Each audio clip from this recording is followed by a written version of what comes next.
Hello, welcome to the USCAA National Rankings sponsored by Murcielago Soccer Club. I'm Luis Cortel. I'm a former soccer player at the University of Findlay. Played there 4 years. I also played 5 years in the PDL, the Professional Developmental League. On top of that, I coached 14 years at the college level. Three of them were at the USCAA. I'm trying to do this show for mainly two reasons. One, to explain how the USCAA works, to take advantage of all the teams that we have across the country, the big footprint that those teams have. And then two, for myself to be able to rank those teams, to show the high level those teams have, and make sure that I can get players connected with the teams. Hopefully, this show is really helpful for you. If you got any questions to improve the show, let me know. Here are the national rankings.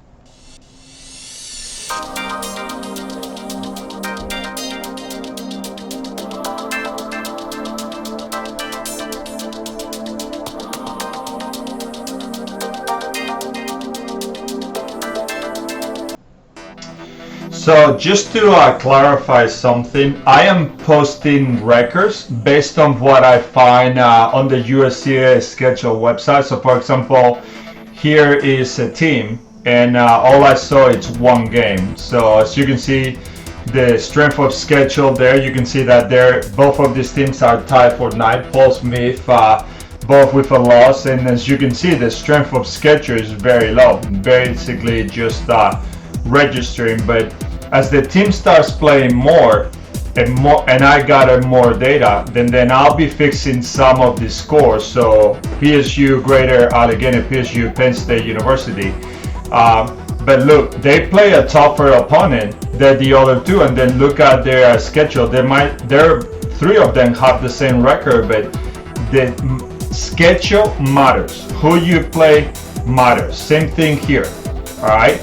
Look at the schedule. It just keeps getting stronger and stronger, right? So just keep that in mind when you start evaluating some of these teams, because that would be the main thing for me. And as teams started to win, tied, and lost, and then we'll make different analysis. But here is New Hampshire Technical Institute Concord with still the same record. So look at the first five teams. The strength of schedule was the tiebreaker. So who you play definitely matters. And then look at Albany College. Then the strength of schedule jump. Yeah, they do have a win, but who you play is the biggest key factor in all of this. And as teams get better, I will be able to do this quite better. Here is Johnson and Wales Charlotte.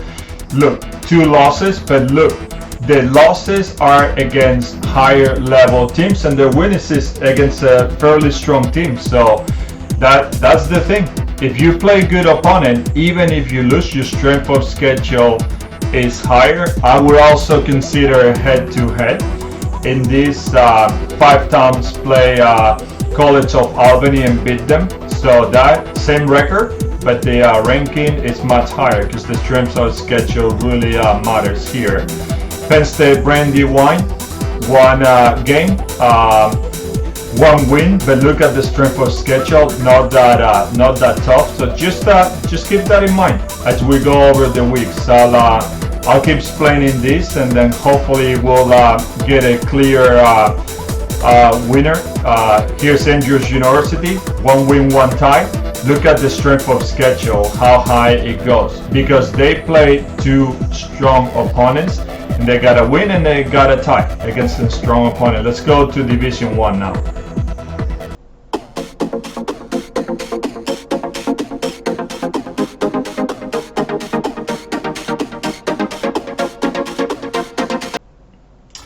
So not only 6 teams had played so far, so I added 4 teams that I can think win it all. Brian Stroud and Syracuse definitely can win it all.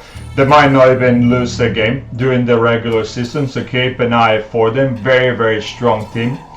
Another team that is going to have something to say to qualify for Nationals is Deweyville from the state of Ohio. A team that definitely can get themselves on the mix to get a national championship berth.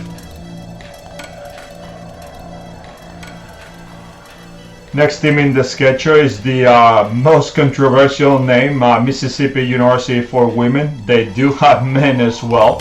It's just tradition that we're a women-only school, but this is another team that might win a national championship, might get a chance to qualify for nationals later in November. Here is the last team that I added, Mid-Atlantic Christian University out of North Carolina. They got a good coach. He's been there for a while, and they're a team that could make the national tournament. And now let's go teams that have actually played games. First one on the list is a past national championship team. See the strength of schedule. They play a team. They beat the team really badly, but the team was not a high quality team. So remember, playing strong opponents makes a big difference here. Here is Paul Quinn, same thing, same record, but they had a win, but the opponent was not that strong. So the key is going to be how strong is the opponent that you're playing and how to compete against those teams. Here is Carlo Celtic, same thing. They play a team, they got a win, but obviously it's too early to tell. You got to start playing tougher opponents. As the season goes by, these teams are going to really differentiate yourself. You're going to see soon two teams that are differentiating themselves. Look at Brian and Stroud and Albany. They don't have a win, but the strength of schedule is better because they schedule better opposition. And as we go throughout the year, it'll keep getting better and better for the teams that play a strong schedule. St. Mary of the Woods, one win, strong opponent that they play against. They didn't win by a lot, but that's not what it's all about. It's about who do you play, how do you perform, and sometimes a loss and a tie against better opponents might get you higher in the rankings. Talk about higher in the rankings. Two-time national champions, current national champions, Florida National University. Look at the strength of schedule. Look at the record. They played two top teams, and that's the separator right there. So let's do a composite score of all the teams.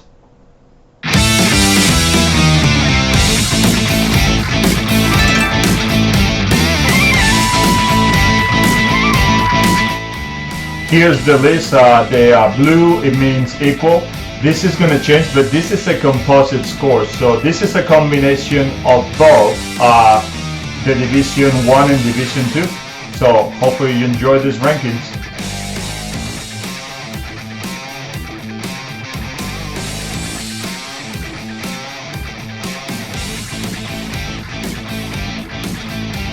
And that's all for this program. Hopefully you enjoyed the rankings. I'm sure there are people that they disagree. If you think that somebody else should be run, please post in the comments. I will read those comments as soon as I can. Hopefully you learn more schools that you never heard from. If you want to play at the college level, I'm telling you, reach out to these schools. Some of these schools can beat Division 1s, 2s, NAIs. They definitely can beat any of the bottom schools at those levels. But learn more about the schools, reach out to them using the description below. And if you have any questions or any comments, please post in the comments questions. I will try to read that every week. We will try to get better. Every week we will try to get more accurate in our ranking descriptions. But I appreciate you watching. I'll see you next week. Bye.